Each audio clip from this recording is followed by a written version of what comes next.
to the data availability panel. I know all of these panelists have done this panel multiple times this week, so get excited for another one. We'll do a quick last one, I think. Exactly, finally, and coming right after somewhat spicy talk from Shriram. So we'll try to make sure all these questions are coming from me as unbiased as possible, being on the Eigen team. So we'll kick it off with maybe intros with everybody and then go straight into questions. So I'm Nick. I'm the COO at Celestia Labs.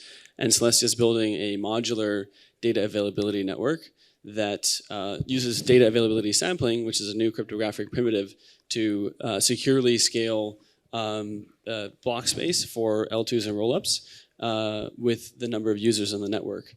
So Celestia's goal is to power this like modular blockchain revolution with a very secure and scalable base layer. I'm Anurag, co-founder of Avail, previously co-founder at Polygon. So Avail is a new kind of L1 that focuses on providing ordering and data availability rollups on top.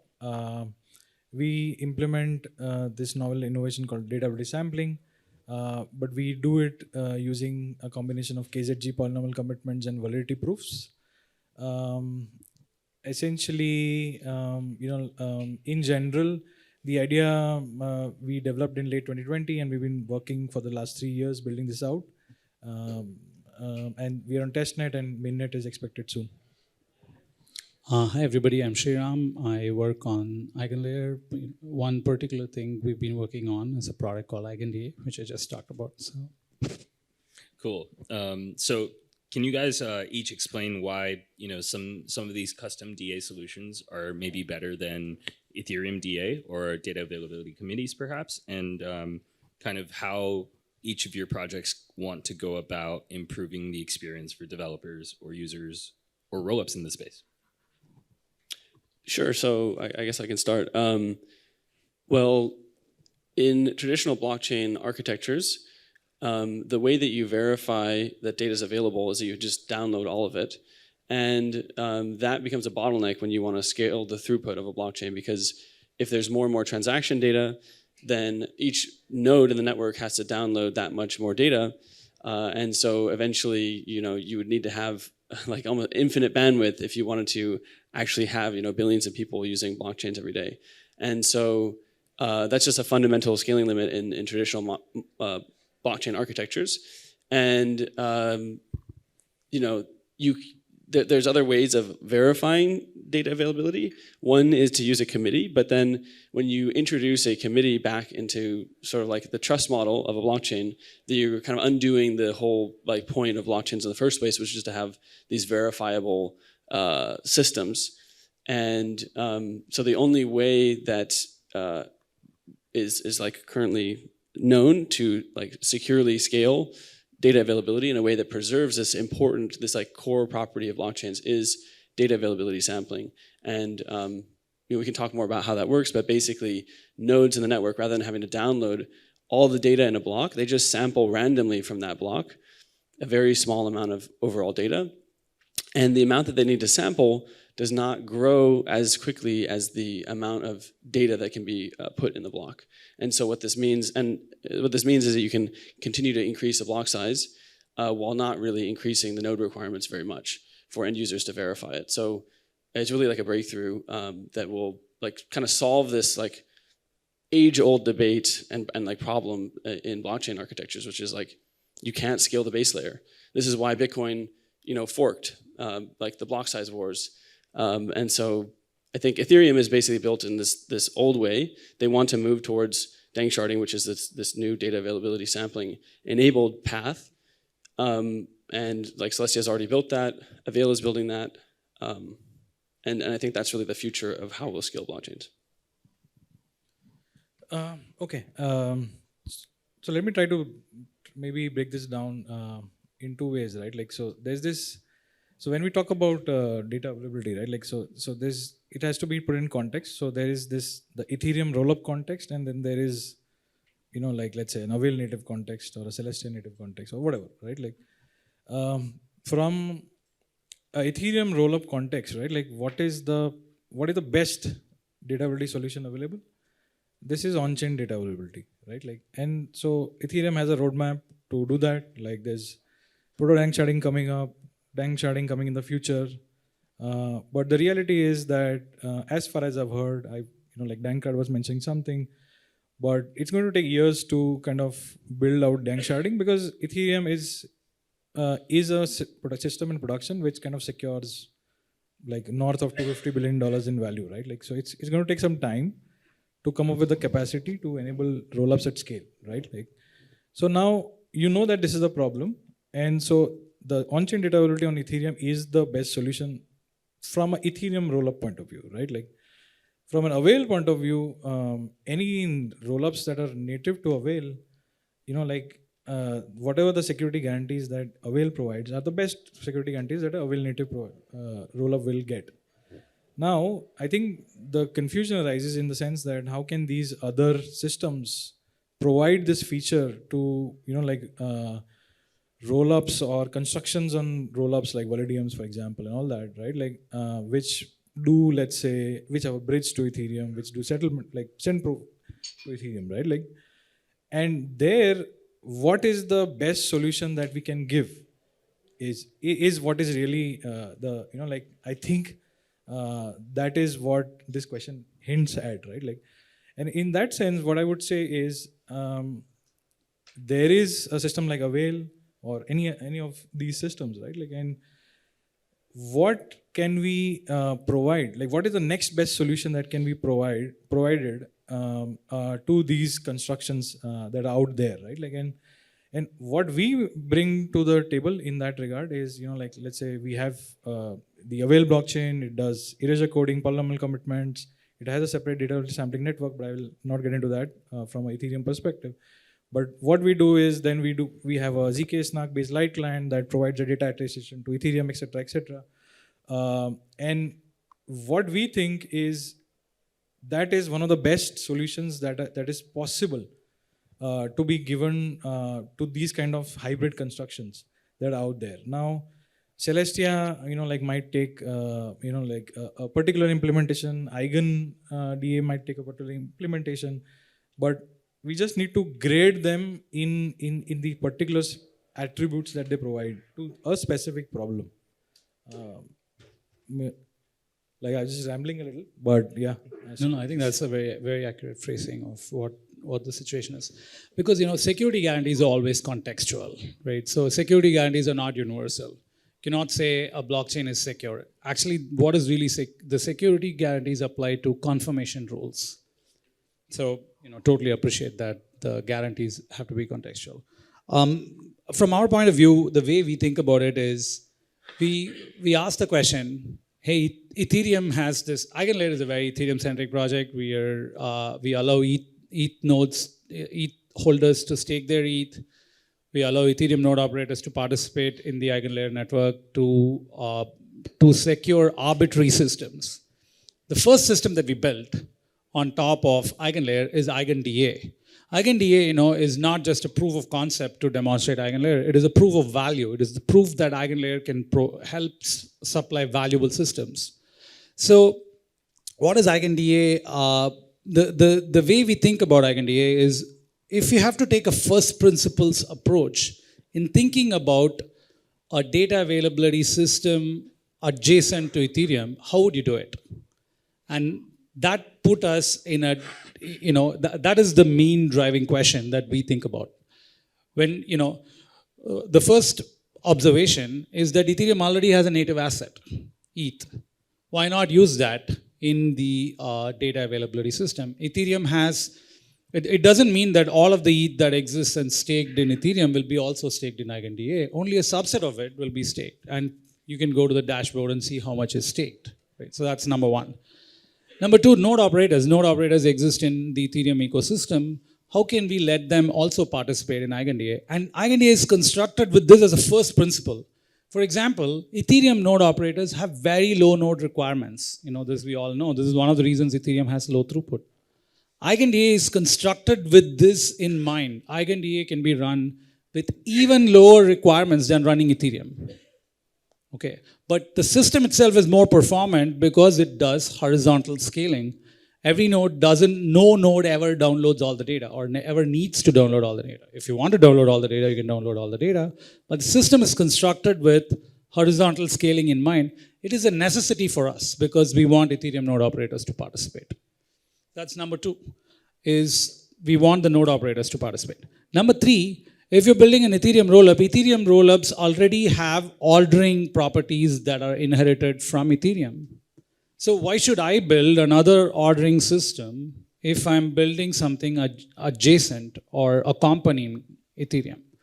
So we built a system which doesn't do any of that, which has no consensus protocol. You take your data, you encode it, and then you send it to the node operators. Each operator send one chunk, and they all certify that they are storing it. Create cryptoeconomic mechanisms to make sure that there is some amount of guarantee that they'll be storing the data. So that's number 3, is we want to enable all the node operators to participate, so we need horizontal scaling. And one of the principles that we when you look at this, one of the important things that we think about is how much can we scale a system like this, because we are absorbing the node constraints from Ethereum. And what we did is, if you do a fundamental calculation, each node on Ethereum, a 32 ETH validator needs to have, 2 megabytes per second, something like that. That's the node requirement. And there are, 850,000 validators, each of which is 32 ETH. If you multiply these two numbers, you get some insane total bandwidth available in terabytes per second. So that's the theoretical limit for how much we can scale the system with this architecture. Of course, there's always a huge gap between theory and practice. So we are launching a system with 10 megabytes per second, which is significantly higher than the Ethereum throughput today.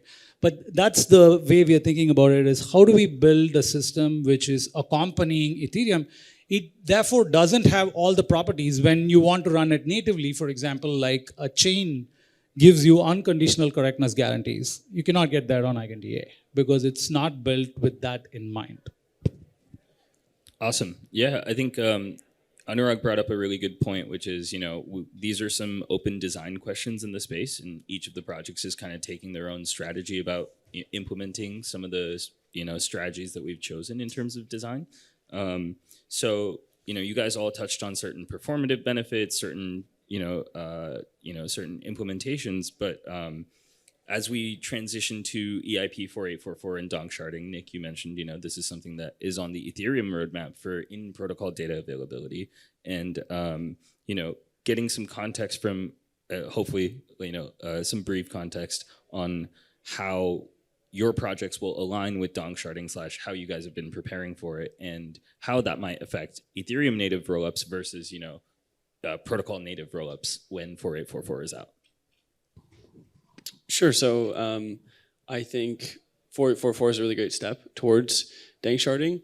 Although from what I'm seeing in terms of the demand to launch rollups and the demand for blob space, essentially, the proposed amount of additional throughput that 4844 will provide is going to be far too small to, I think, make a difference for lots of rollup developers. And so I think even with 4844 coming out soon, I think it's really important that there are other DA solutions on the market to meet that demand. And in terms of dank sharding, I think, that's sort of similar to what Anurag said. It's good that the Ethereum core developers are taking their time to implement it correctly, because there's so much value wrapped up in Ethereum, and I think that's one of the advantages that Celestia and Avail have, is that we're new, and so we can be more nimble with our designs and how fast we can move in implementing these things. And I think hopefully, I think when dank sharding launches, I think it will probably have a similar throughput to, or at least it's planned to what Celestia's throughput is today. But I think by then, we'll probably have increased our throughput by maybe an order of magnitude or more. And so I think there's also something to be said for that, and that I think we'll keep continuing to push the envelope even after we've sort of launched. And that's all I have to say, yeah. Yeah, I mean, so from what I've heard of the config parameters, like there's 3 or 6 blobs being added as part of EIP 4844. 3 is the target, 6 is the max. Each one 0.125 MB. So that provides for like 0.375 MB. Like ideally. Per 12 seconds. Right? Yeah, per 12 seconds. Yes. Yeah, per 12 seconds. Yeah. So it's a good. Of course, it's a like it's just a first step towards the broader dank sharding roadmap. And as I've already said, like I mean, Ethereum is a system that you really can't change things before and as Nick said, right, like with newer systems that we have built, we have much more flexibility in kind of because we have the luxury of starting from scratch, right? Like I mean, that's the reality. So certainly it's going to augment throughput, data throughput on Ethereum. But like I also feel it's not really. I mean, because if you see the explosion in kinds of roll-up teams coming to market, there are at least 5 stacks in the market that are already on the way of commoditizing their stacks and basically providing a one-click roll-up setting, right? Like I mean, EigenLayer is the prime beneficiary of that. And so, like I'm pretty much sure this year, like this next year, we will see at least 100, if not more, chains built on each of these roll-up stacks. I mean, looking at the BD efforts of all these stacks, I mean, I'm pretty sure that it's going to be a thing, right? Like, and there's EigenLayer and more people who are making that as easy as possible.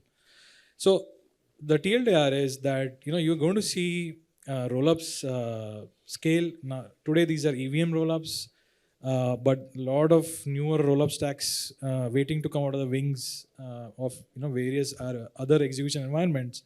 And so the need for data availability scaling is only going to increase,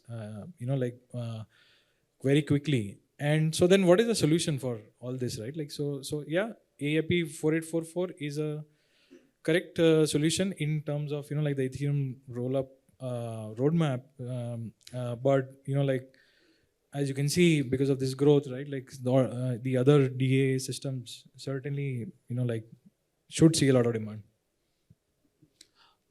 Yeah, I think there are 2 ways to think about rollups. You want to offload computation and like throughput and move applications from Ethereum L1. Just want to do it cheaper. That's number 1. I think that's one use case people can think about. But there's another use case which I'm actually much more interested in and fascinated with, which is how do we move cloud-native digital platforms into blockchains? That's where I think a lot more interesting innovations are going to come out. Back in 2017 when I got into blockchains, people were saying, you can build a Uber on a blockchain and this and that, right? You build a social network, and simply the infrastructure didn't exist. And what we're seeing with all these new technologies coming up, with data availability sampling, with data availability systems, you have the ZK and optimistic rollups, you have things like restaking, which can bring many new applications to market. Once these infrastructures are ready, like we are going to see a lot of interest, a lot of people experiment with how do we bring digital platforms to become blockchain native. Because the superpower that you get from becoming a blockchain native digital platform is these immutable guarantees that when you create an API, anybody else can build on top of your API without the risk of getting rugged. I think this is the superpower to developers. In our society, we've been selling a lot about censorship resistance to users. I think it's a powerful and important thing, but it only resonates with a small group of people. But selling censorship resistance to developers, what does it mean by selling censorship resistance to developers? If somebody builds a platform, imagine somebody has built an application, a smart contract on top of Ethereum, anybody else can build new composable applications on top without the permission of the person who built the thing at the bottom. How do we bring this beyond smart contracts to arbitrary systems? And that's really where we are focused in. And to satisfy this kind of a demand, we need to have aspirations to scale to much, much larger throughput, much lower cost basis, much lower latency, much more performance systems. So these are all the dimensions that we think about a lot when we build Eigen. Awesome. It sounds like everybody is bullish a bit on more and more rollups being deployed this next year, and it sounds like everybody also agrees that while EIP 4844 is important to the Ethereum scaling roadmap, there's still going to be a lot of demand for DA solutions to push that envelope of throughput and keep pushing the barrier of data availability, right? So since everybody's expecting a lot more usage, maybe we touch on like how each of our projects or how we go about designing fee markets for like effective DA systems, perhaps, right? And kind of the strategies that each of our projects are going to go about taking in that regard. So from Celestia's perspective, the hope is that there's always going to be abundant block space, such that we can avoid congestion, and so the fees should hopefully be relatively constant. And to that, like if for that reason, basically what Celestia has is just has a min fee, basically that you pay this amount for this amount of data, and that's also like it makes it very easy to reason about. It's like, okay, I'm going to have about this much data throughput, let's say on average, and it costs about that much per byte, and you can just kind of calculate what your costs will be. I think there's definitely more work to be done on that, but again, I think the core thesis is essentially let's just make it so abundant that like the fees don't ever have to spike. That's our approach, I'd say. Yeah, I mean, nothing major to add on that. I mean, Avail has like a very similar dynamic in the sense that block sizes can scale on demand. We use the substrate node. We build the base validator node as on top of the substrate node, which has this fantastic property of runtime upgrades. So in general, like if you want to increase block sizes, it doesn't require a hard fork, for example. You can just pass it as a governance vote, and like you can increase block sizes. So that allows for interesting properties. I mean, I'm not saying we'll do variable block sizing, but essentially it's pretty easy to increase block sizes, which then basically like make the fee in a constant, like in a tight range, I would say. And we are able to, like, because of all the properties of the system, we are able to scale the block sizes. Like we benchmark sizes of up to 128 MB as well. But beyond a point, it's about bandwidth latency more than like scaling the block size. Yeah, we took because the motivation for us, like I said, is to bring cloud applications or digital platforms into blockchains. We look a lot into how these cloud systems work and what kind of pricing mechanisms work there. One of the concepts we are very fond of in blockchain is the concept of block space. And when I was thinking about it, it became obvious that there is no word called cloud space. The cloud space stretches to fill the available demand. Kind of like variable block space that Anurag was talking about. Cloud space stretches. How does it stretch? Like, how is Amazon able to provision more and more as more and more people want cloud access? Of course, they're paying more, so they can go and put more computational resources. That's what's happening in Amazon. And EigenLayer has a somewhat similar framework because it's horizontal scaling. As you get more and more nodes, you can actually keep scaling the performance.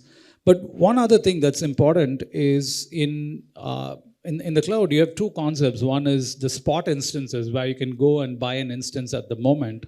But there's also the concept of a reserved instance. You want to keep this instance. I'm not going to give it to anybody else, right? And I use it. 70% of the cloud is actually reserved instances. So if that's the case, then how do we build reserved instances? Why is it important to like a rollup or a blockchain developer is the uncertainty of the cost basis, right? Imagine you're writing data to Ethereum, and Ethereum has such a high fluctuation in the cost. Not only the cost is high, but it's also fluctuating very rapidly. So how can I go build a business where I can tell my customers you can get like a 0.01 cent per transaction when I don't know what my cost basis is? So one of the principles we took is to have reserved bandwidth. You go and reserve 100 kilobytes per second just for your rollup. just for your L2 on EigenDA. And you're guaranteed that there is no congestion. That bandwidth has been allocated just for you. Nobody else can touch it. There's no congestion. You pay a fixed price through the year. That's it. So this basically gives you cost certainty. Another dimension that, of course, there's also the spot instance, because if you only have reserved instances, only the whales can swim. You also want anybody who wants to use data to come in and just like hook in and use data. So you can pay as you go, or you can have reservations. So the next dimension is pay in your own token. So if you have your own rollup token, you can actually pay in your own rollup token to do reservations. So this brings a cost basis which is very similar to running your own L1, where you pay a fixed fraction inflation to your validators. Instead, you're paying that to EigenDA. Awesome. In the light of time, I think this is going to be our last question. So I kind of want to go on to a different topic here. Vitalik's recent blog post was about plasma, and yeah, can't help but go there, right? So I know Anurag, in a panel earlier this week, you also mentioned you have some prior history working in the space on this, right? So I guess how do some of these external DA protocols align with Ethereum's stateless goals and statelessness goals, and the thesis behind storing more and more data off chain versus on chain? Yeah, standard disclaimer. So I came into crypto and we basically started building out, hoping to be the first plasma scaling solution back in 2017. So I do have prior experience. Let me try to answer this question a little differently. In a previous panel also, Vitalik is great, and he puts out a lot of high quality posts. But apparently there is this feeling that everything that he puts out, to concur with him is to be ETH aligned, right? This concept of ETH alignment, is as the founder of a whale, I shouldn't be saying this, but certainly you should be ETH aligned. For the right reasons, right? This whole week I've been having panels, and one panel which Nick and I were on, and there is a question, right? I think Mustafa, someone was saying, Celestia is more ETH aligned than EigenDA, and that was a topic of discussion on the other panel, and so sometimes I find it's a little funny, which project is more ETH aligned, which, Sriram saying EigenDA is ETH centric, and so basically, see, as I laid out my first response, there's a solution, there's a problem of scarce data availability on Ethereum. This is the way for Ethereum to solve it. This is the way other solutions can pitch in. This is the best security guarantees it can offer, and so on, right? But now there is this whole concept of ETH alignment. And so every project vies to be more ETH aligned than the other,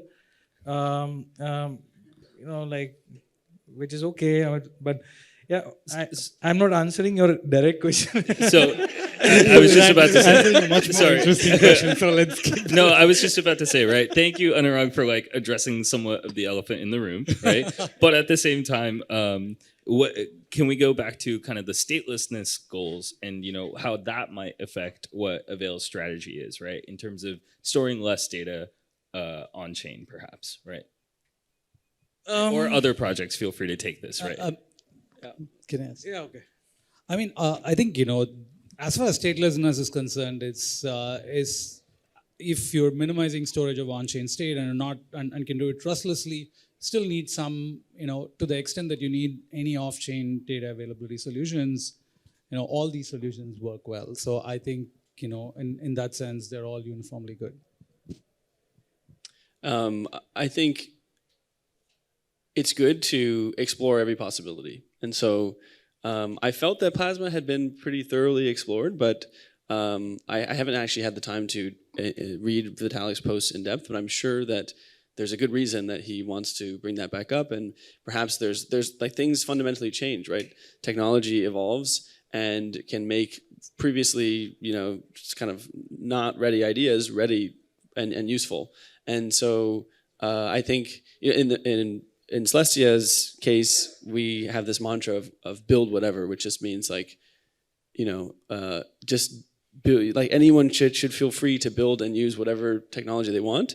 And it's the users in the market that should decide which things are useful and good.